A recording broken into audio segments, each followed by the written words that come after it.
And then, after he's not roundly received by them, the Jews, non-Christian Jews, also pick up the battle with Paul. So he's been experiencing success among the Philippians and the Bereans and the Athenians and the Corinthians and all the people we've run through in prior weeks. He comes home. The Christian church in Jerusalem is a little bit up in arms about what he's been saying.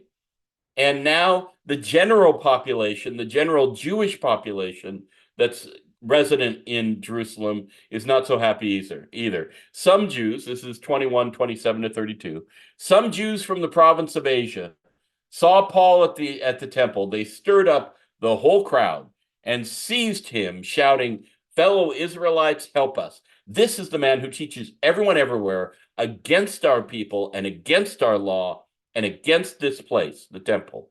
And besides, he's brought Greeks into the temple and defiled this holy place."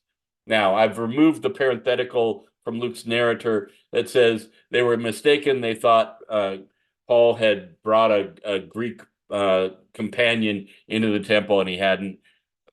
But the whole city was aroused, and the people came running from all directions. Seizing Paul, they dragged him from the temple, and immediately the gates were shut. While they were trying to kill him, news reached the commander of the Roman troops that the whole city of Jerusalem was in an uproar. He at once took some officers and soldiers and ran down to the crowd. When the rioters saw the commander and his soldiers, they stopped berating Paul. So the Romans have had to intervene. The Roman authorities have had to intervene to save Paul's life from his own people. Now, some of you might be saying, well, this is poetic justice. Paul hammered on the church for the first 8 chapters of Acts. He was breathing threats and murder against the people of the way at the beginning of chapter 9. Maybe he's getting karma here. It's come back to hit him.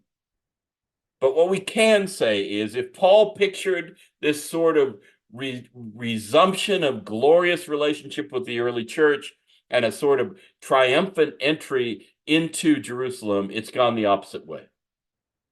There is tension between him and the church in Jerusalem, and there's tension between him and the Jewish community in Jerusalem, both on the basis of his message to Gentiles that the law of Moses does not apply in its fullness to them. Right? So this tension is interrupted by Roman authorities. Now, something to watch here, and Timothy Johnson in his commentary on Acts tracks it well. Something to watch here is the difference between the Jewish response and the Jewish Christian response to Paul and the Roman response. Here, Paul is almost killed by a mob among the Jews in Jerusalem, and there's no indication that the Jewish Christians of the Jerusalem church have stood up for him at all. Notice that?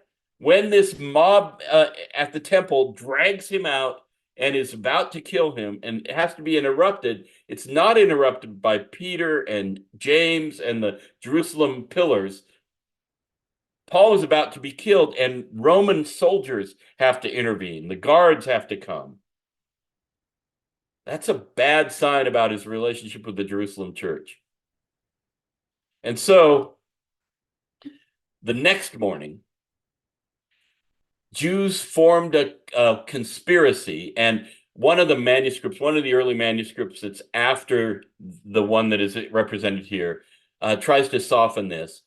It says some of the Jews, and so you see that here. The next morning, some Jews, but the translation in the earliest manuscript is Jews. And so we've got Luke generalizing that Jews formed a conspiracy and bound themselves with an oath not to eat or drink until they had killed Paul. More than 40 men were involved in this plot. They went to the chief priests and the elders and said, "We've taken a solemn oath not to eat anything until we've killed Paul. Now then, you and the Sanhedrin petition the commander of the Romans," right? The Roman commander, "to bring Paul before you on the pretext of wanting more accurate information about his case. We're ready to kill him before he gets there." So this plot is nefarious and hungry to see Paul's demise. Listen to how this goes. It almost sounds like an ancient novel in this section, because you've got almost hyperbole about the crowd response. Now, but when the son of Paul's sister, so Paul's little nephew, when the son of Paul's sister heard of this plot, he went into the barracks, the Roman barracks, where Paul was being held for his safety, and told Paul.